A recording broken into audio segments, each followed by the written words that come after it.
Hey guys, this is gonna be my last update before I leave. Tomorrow is actually our last full day here. We have our assessments tomorrow, and then we go home on Wednesday. I'm gonna do a flashback before I go forward and show you guys a video of the accommodations here because I didn't do that to begin with, and I kind of want to give you a little idea of what the living situation is. Okay, so this is our dorm area. We're in Rowan House. This is my room. It's actually a little bit bigger than everybody else's because I've got the handicap suite. So smaller bed, bigger room overall. Got a desk, a bulletin board, window. Right out there you can see the reception, resident service office. There's a little pizza place right there. Shelves for all my stuff. And then I have a nice big bathroom, which most people do not have. Because again, I have the handicap room. There's 6 little apartments in here, but there's only 4 of us in my apartment. This is the living space, couches, little TV. You have a kitchen, cabinets, fridge, sink, oven, all the good stuff, all the accessories. Right out back, you can see there's a bridge that actually goes right over the Shannon River, so it's pretty cool. This path goes right along the river into Limerick. So it's in a nice location. So yeah, that's where we've been staying for the past couple weeks. So other than that, uh, we in my class, what our assessment is on is pretty much going to be a 6-page handwritten essay on one of the 6 questions that our professor has formulated to assess our knowledge and our grasp on the myths and legends and kind of what they mean to the people here. There are 4 major cycles that we went over. There's the mythological cycle, the Ulster cycle, the Fenian cycle, and the historical cycle. And we kind of need to know at least one character from each of them and be able to talk about them a little bit in perspective to the question that we choose. Also, we learned a lot about what the importance of myths are in actually preserving the Irish culture and in forming a national identity, which is a little bit different since in the United States we are such a mixing pot of all different cultures that it's hard to kind of pinpoint a national identity, if you will. Um, Also, kind of how they help create an escape as well from reality. So when people are feeling kind of down and out, it gives a little bit of hope to look and say, maybe these things did happen. People long ago before us believed them, so you never know. Let's see.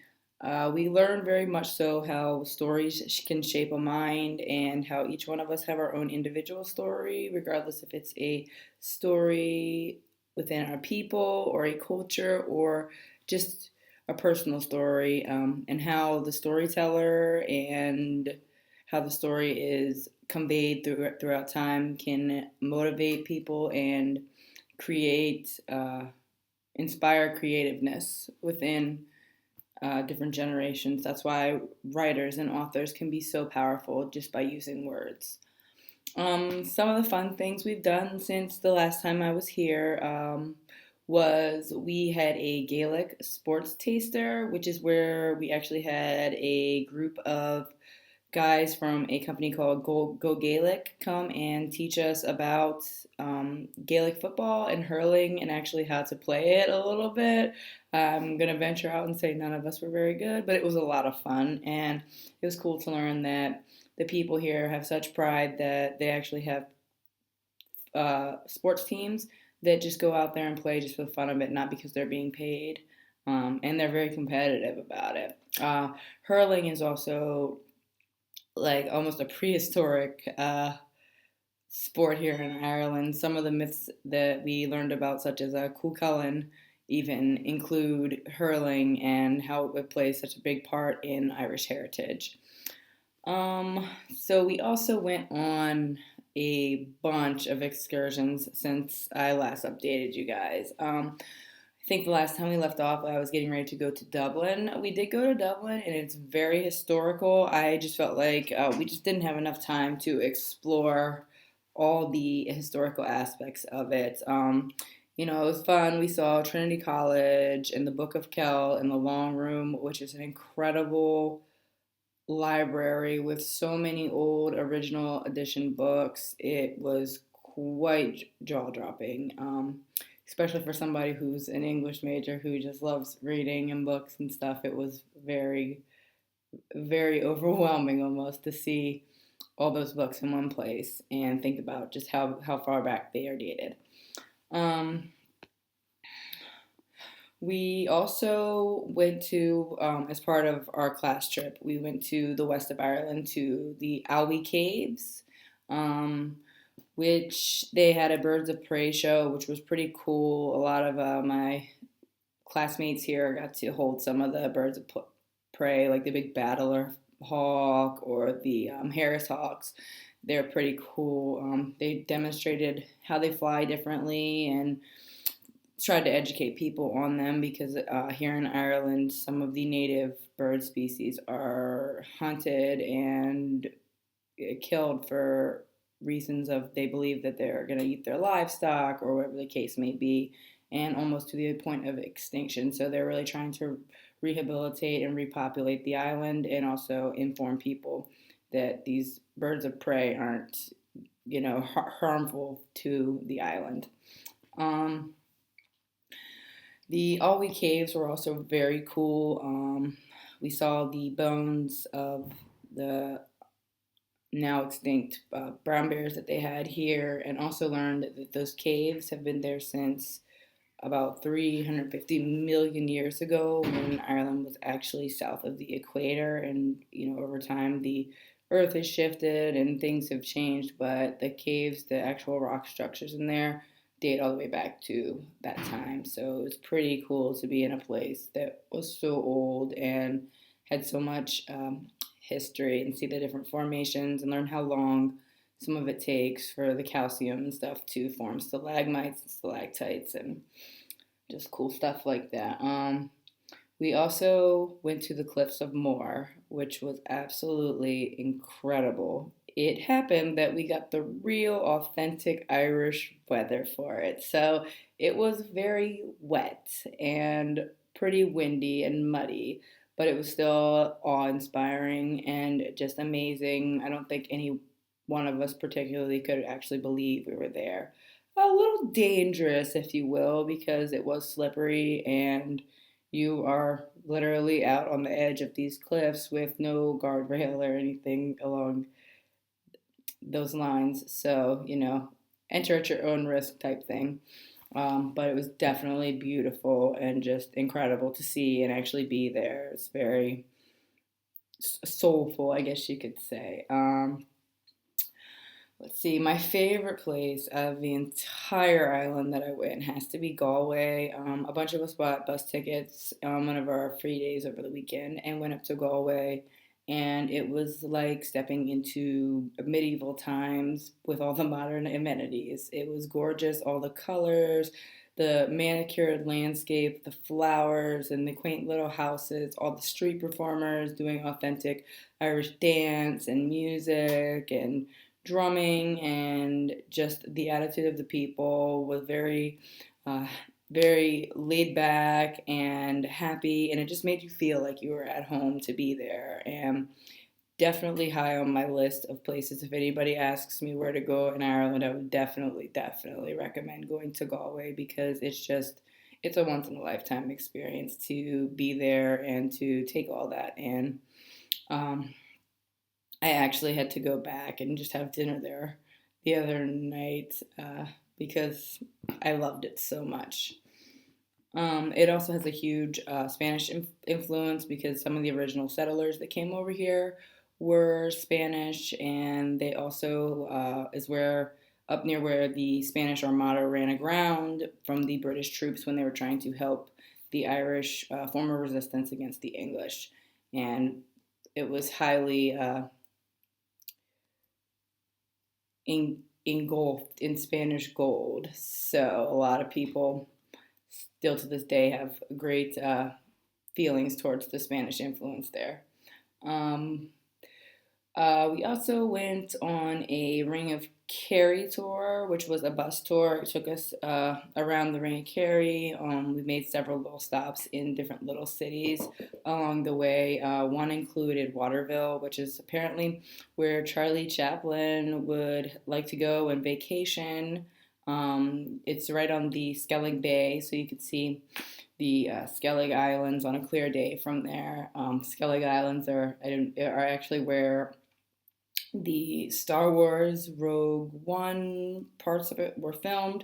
So it's gained incredible popularity because of the Star Wars filming there. So it's kind of cool to see that and to see what the movie industry had did and how tourism has increased in that area just because of the Star Wars franchise and the taping of the movie there. But it was also extremely gorgeous.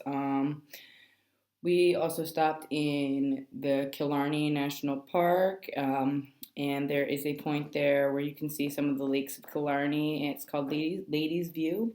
It's where Queen Victoria used to go to kind of clear her head, and they went and cleared miles and miles of trail just so she could go up there and sit and overlook the lakes of Killarney. It was gorgeous. Again, kind of rainy, but still very, very pretty.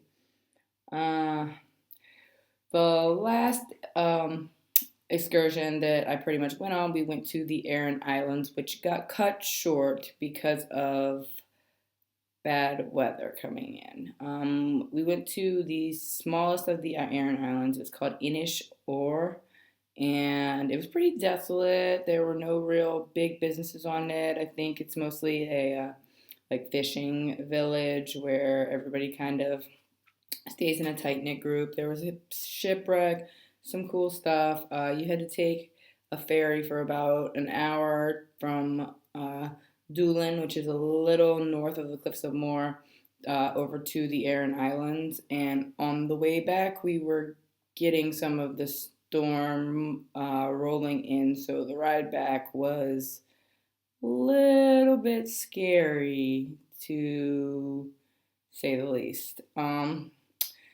And also, I decided to be a little bit adventurous and rent a car.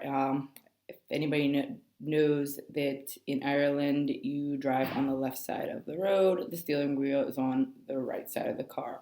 So it was a little awkward getting used to that, but not too bad once you get the hang of it, get your bearings, and can kind of get yourself in place.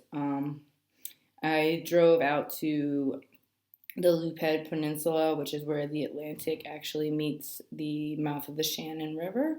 And that was a pretty neat experience. Just kind of go out there on my own, get the feel for the like back country without a tour guide, and just kind of free range, if you will. And also learn how to drive on the left side of the road. That was the night I actually went back up to Galway to have dinner just by myself because I couldn't leave without having some fresh mussels from Ireland. So it was pretty much it's a good learning experience. This whole thing has just been an incredible experience. It's very bittersweet as I am kind of ready to go home because I know the weather there is warm and sunny and it's been kind of rainy here. It's also a very beautiful country. The people are so kind and helpful in every aspect. Um, and the school atmosphere was very welcoming, inviting, and was not quite as challenging or stressful as what I had originally envisioned. So it was nice to kind of see how the culture here does things and learns. So as the Irish would say, it's a great crack. So I guess I'll finish up with showing you a little bit more footage of some of my travels while I was here and that is all, you guys. If you ever get the chance to do this, it's an amazing, amazing, amazing experience and has taught me so much about not only the Irish culture, but about myself. I hope to see you guys later. Bye. Okay. A little rainy, but cliffs of Moher. So pretty.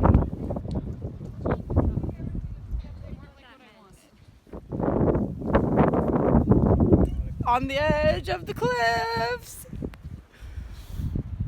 Terrifying.